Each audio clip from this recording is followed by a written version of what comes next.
ಅಧ್ಯಕ್ಷರಾದ ಹಯವದನ್ ಅವರೇ, ವಿವಿಧ ಸಂಘಟನೆಗಳ ಪದಾಧಿಕಾರಿಗಳೇ, ನೆರೆದ ನನ್ನ ಸಹೋದರ ಸಹೋದರಿಯರೇ, ಯುವಕರೇ, ನಮ್ಮೆಲ್ಲರ ಮೇಲೆ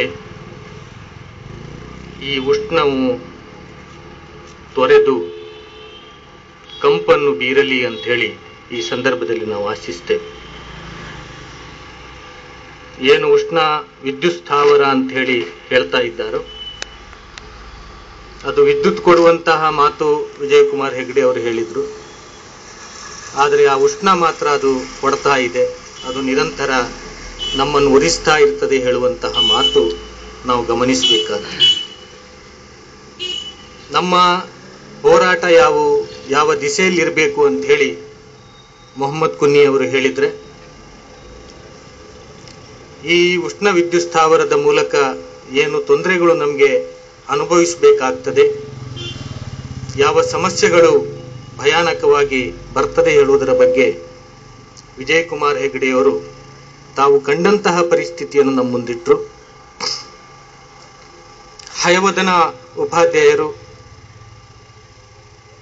ಏನು ಈ ಪರಿಸರಕ್ಕೆ ಈ ಕಂಪೆನಿಗಳಿಂದ ಸಮಸ್ಯೆಗಳು ಬರ್ತವೆ, ಯಾವ ರೀತಿಯ ತೊಂದರೆ ಕೇವಲ ಭೂಮಿಯ ಮೇಲೆ ಬದುಕುವವರು ಮಾತ್ರ ಅಲ್ಲ, ಸಮುದ್ರದಲ್ಲಿರುವಂತಹ ಜೀವಿಗಳು ಕೂಡ ಯಾವ ರೀತಿ ತೊಂದರೆಯನ್ನು ಅನುಭವಿಸುತ್ತದೆ ಹೇಳುವಂತಹ ಮಾತನ್ನು ಇಟ್ಟರು.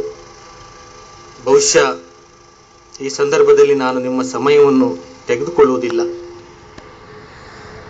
ಒಂದು ವಿಷಯ ಮಾತ್ರ ಈ ನಾಗಾರ್ಜುನ ಕಂಪೆನಿಯವರಿಗೆ ಈ ಸಭೆಯ ಮುಖಾಂತರ ನಾವು ತಿಳಿಸಬೇಕು ಅಂತ ಹೇಳಿ ಇಚ್ಛಿಸ್ತೇವೆ. ಅದು ಏನು ಅಂದ್ರೆ, ಇವತ್ತು ನೀವೆಲ್ಲರೂ ಪತ್ರಿಕೆಯನ್ನು ನೋಡಿರ್ಬೋದು. ಇವತ್ತು ಬಹುತೇಕ ಎಲ್ಲ ಪತ್ರಿಕೆಗಳ ಮುಖಪುಟದಲ್ಲಿ ಒಂದು ವರದಿ ಪ್ರಕಟ ಆಗಿದೆ. ಅದು 37 ವರ್ಷದಿಂದ ಕೊಮಾ ಸ್ಥಿತಿಯಲ್ಲಿರುವಂತಹ ಅರುಣಾ ಶಾನ್ಭಾಗ್ ಅವರ ಒಂದು ವರದಿ. ಸುಪ್ರೀಂ ಕೋರ್ಟು ಅವರಿಗೆ ಬದುಕುವ ಹಕ್ಕು ಇದೆ ಹೇಳುವಂತಹದ್ದು ಇಡೀ ವಿಶ್ವಕ್ಕೆ ಇವತ್ತು ತೋರಿಸಿಕೊಟ್ಟಂತಹ ದಿನ. ಏನು ಆ ಬದುಕುವ ಹಕ್ಕು ಇದೆ, ಅದನ್ನು ಇವತ್ತು 37 ವರ್ಷಗಳಿಂದ ನಿರಂತರವಾಗಿ ಅವರನ್ನು ಯಾರು ಶುಶ್ರೂಷೆ ಮಾಡ್ತಾ ಇದ್ರೋ ಆ ದಾದಿಗಳು, ಆ ದಾಯಿಗಳು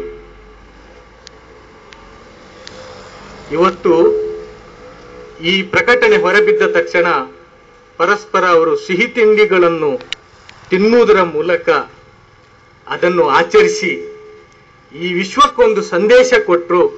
ಇಲ್ಲಿ ಜನರಿಗೆ ಬದುಕುವಂತ ಹಕ್ಕು ಇದೆ, ಆ ಹಕ್ಕನ್ನು ಯಾರೂ ಕೂಡ ಕಸಿಯಬಾರದು ಹೇಳುವಂತ ಒಂದು ಸಂದೇಶ ಇವತ್ತೇನು ಬಂತೋ, ಅದನ್ನು ಪ್ರಥಮತ ಏನು ಈ ಕಂಪೆನಿಗಳು ರಾಕ್ಷಸ ರೂಪ ತಾಳಿ ಕೇವಲ ತಮ್ಮ ಭಂಡಾರವನ್ನು ಬೆಳೆಸಲಿಕ್ಕಾಗಿ ಏನು ಬರ್ತಾ ಇದೆ, ಅವರೆಲ್ಲರೂ ಕೂಡ ತಿಳಿಬೇಕಾದಂತ ವಿಷಯ ಏನು ಅಂತ ಹೇಳಿದ್ರೆ, ಇಲ್ಲಿಯ ಪ್ರತಿಯೊಬ್ಬ ನಾಗರಿಕನಿಗೂ ಬದುಕುವ ಹಕ್ಕು ಇದೆ ಹೇಳುವಂತಹದ್ದು.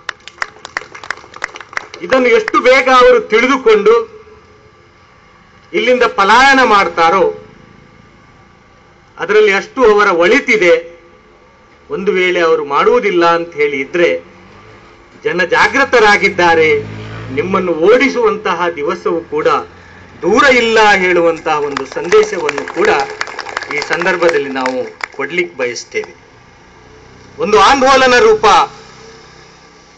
ಇವತ್ತು ತಾಳ್ತಾ ಇದೆ. ಮೊಹಮ್ಮದ್ ಕುನ್ನಿ ಅವರು ಹೇಳಿದ ಹಾಗೆ, ಬ್ರಿಟಿಷರನ್ನು ಓಡಿಸಲಿಕ್ಕೆ ಯಾವ ತಂತ್ರವನ್ನು ನಾವು ರೂಪಿಸಿದ್ದೇವೆಯೋ, ಗಾಂಧೀಜಿ ತಿರುಗಿಸಿದ್ದು ಚಕ್ರ ಆಗಿರ್ಬೋದು, ಗಾಂಧೀಜಿ ಚರಕವನ್ನು ತಿರುಗಿಸುವಾಗ ಬ್ರಿಟಿಷರ ತಲೆ ತಿರುಗಲಿಕ್ಕೆ ಶುರುವಾಯಿತು ಹೇಳುವಂತಹ ಸತ್ಯವನ್ನು ನಾವು ಮರಿಬಾರದು. ಅಂತಹ ಒಂದು ಚರಕವನ್ನು ಸುತ್ತುವಂತಹ ಕೆಲಸ ಇವತ್ತು ಈ ಸಂಘಟನೆಗಳ ಮೂಲಕ ಆಗ್ತಾ ಇದೆ. ಆದ್ರಿಂದ ನಾವು ಹೇಳುವಂತಹದ್ದು, ನೀವು ಆದಷ್ಟು ಬೇಗನೆ ಈ ರಾಜ್ಯದಲ್ಲೇ 70% ಪ್ರದೇಶಗಳು ಜನವಾಸ ಮಾಡದೇ ಇರುವಂತಹ ಪ್ರದೇಶಗಳು ಇವತ್ತಿಗೂ ಕೂಡ ಬಾಕಿ ಇದೆ. ಎಲ್ಲಿ ನಿಮಗೆ ಸೂಕ್ತವೋ ಅಲ್ಲಿ ಹೋಗಿ ನಿಮ್ಮ ಕಂಪೆನಿಗಳನ್ನು ಸ್ಥಾಪಿಸಿ ಜನರಿರುವಲ್ಲಿ ನಿಮ್ಮ ಕಂಪೆನಿಗಳು ಬೇಡ ಹೇಳುವಂತಹ ಸಂದೇಶವನ್ನು ನಾವು ಈ ಸಂದರ್ಭದಲ್ಲಿ ಕೊಡ್ತಾ ಇದ್ದೇವೆ. ಯಾಕೆ ನಿಮಗೆ ಜನರಿದ್ದಲ್ಲಿ ಬೇಕು? ಯಾಕೆ ನಿಮಗೆ ಕೃಷಿ ಭೂಮಿ ಇದ್ದಲ್ಲಿ ಬೇಕು? ಯಾಕೆ ನೀವು ರೈತರ ಬಟ್ಲನ್ನು ತೊಳೆಯುವಂತಹ ಕೆಲಸ ಮಾಡ್ತಾ ಇದ್ದೀರಿ? ಇಂತಹ ಕೆಲಸವನ್ನು ನೀವು ನಿಲ್ಲಿಸಬೇಕು ಅಂತೇಳಿ ಈ ಸಂದರ್ಭದಲ್ಲಿ ಹೇಳಲಿಕ್ಕೆ ಬಯಸ್ತೇನೆ. ಎರಡನೇದಾಗಿ, ಇವತ್ತು ವಿಶ್ವದಾದ್ಯಂತ ಮಹಿಳಾ ದಿನಾಚರಣೆಯನ್ನು ಆಚರಿಸ್ತಾ ಇದ್ದಾರೆ. ನನ್ನ ಸಹೋದರಿಯರು ಕೂಡ ಇವತ್ತು ಈ ಸಭೆಯಲ್ಲಿ ಭಾಗವಹಿಸಿದ್ದಾರೆ.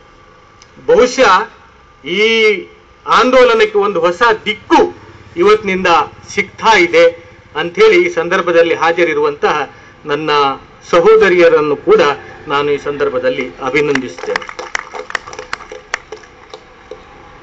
ಸಾಧಾರಣ ಒಂದು ಬಟಾಟೆ ಅಂಬಡೆ ಗಾಡಿ ಮಾಡಬೇಕು ಅಂತ ಹೇಳಿದ್ರೆ, ಸಾಧಾರಣ ಒಂದು ಆಮ್ಲೆಟ್ ಗಾಡಿ ಮಾಡಬೇಕು ಅಂತ ಹೇಳಿದ್ರೆ, ಇಲ್ಲಿ ಒಂದು ಪರವಾನಗಿ ಹೇಳುವಂತದ್ದು ಬೇಕು ಹೇಳುವಂತದ್ದು ಒಂದು ಸಾಮಾನ್ಯ ನಿಯಮ. ಇಲ್ಲಿ ಅದಕ್ಕೆ ಒಂದು ಆರೋಗ್ಯದ ಪರವಾನಗಿಯೂ ಕೂಡ ಬೇಕು, ಯಾರಿಗೂ ಜೀವಕ್ಕೆ ಹಾನಿ ಆಗಬಾರ್ದು ಹೇಳುವಂತಹ ಒಂದು ಸಾಮಾನ್ಯ ನಿಯಮ ಇರುವಾಗಲೂ, ನಾವು ಅದನ್ನು ಪಾಲಿಸಿಕೊಂಡು ಬರ್ತಾ ಇರುವಾಗಲೂ ಕೂಡ ವಿಜಯಕುಮಾರ್ ಹೆಗ್ಡೆ ಅವರು ಹೇಳಿದ ಹಾಗೆ ಅವರು ಯಾವುದೇ ಪರವಾನಗಿಯನ್ನು ಪಡೆಯದೆ ಇವತ್ತು ಮಾಡ್ತಾ ಇದ್ದಾರೆ ಅಂತೇಳಿ ಹೇಳಿದ್ರೆ ಇದು ಯಾವ ರೀತಿಯ ಆಪರೇಷನ್ ಆಗ್ತಾ ಇದೆ ಹೇಳುವಂತಹದ್ದನ್ನು ನಾವು ಕೇಳಬೇಕಾಗ್ತದೆ.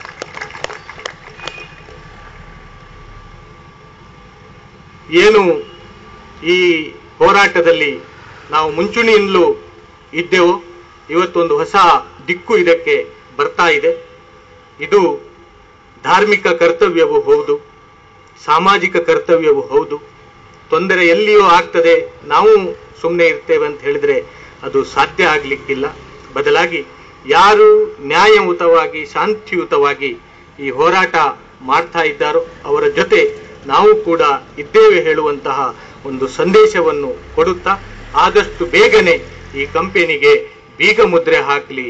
ಇಲ್ಲಿ ಜನರಿಗೆ ಒಂದು ಉತ್ತಮ ಗಾಳಿಯ ಹಕ್ಕು, ಉತ್ತಮ ನೀರಿನ ಹಕ್ಕು, ಉತ್ತಮ ಭೂಮಿಯ ಹಕ್ಕು, ಉತ್ತಮ ಬದುಕುವ ಹಕ್ಕು ಅದು ಸಿಗಲಿ ಅಂತ ಹೇಳಿ ಹಾರೈಸಿ ತಮ್ಗೆಲ್ಲರನ್ನು ಅಭಿನಂದಿಸಿ ಮಾತುಗಳನ್ನು ಮುಗಿಸ್ತಾ ಇದ್ದೇನೆ. ಸರ್ವ ಸ್ತುತಿಗಳು, ಸರ್ವ ಸ್ತೋತ್ರಗಳು ಸರ್ವ ಲೋಕಗಳ ಒಡೆಯನಿಗೆ ಮೀಸಲು.